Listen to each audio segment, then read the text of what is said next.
Danes smo vsi skupaj ponovno dokazali, da je spoštljiv dialog med različnimi akterji tisti, ki pripelje do najboljših rešitev, predvsem pa do najbolj uravnoteženih.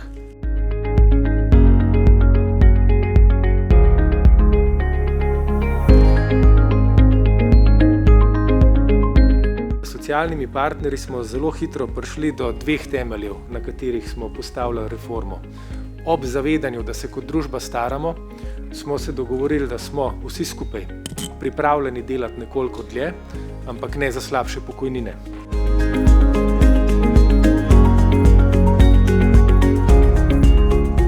Pokojnine in skrb za starejše so eno od vodil vsake socialno orientirane vlade, tudi naše.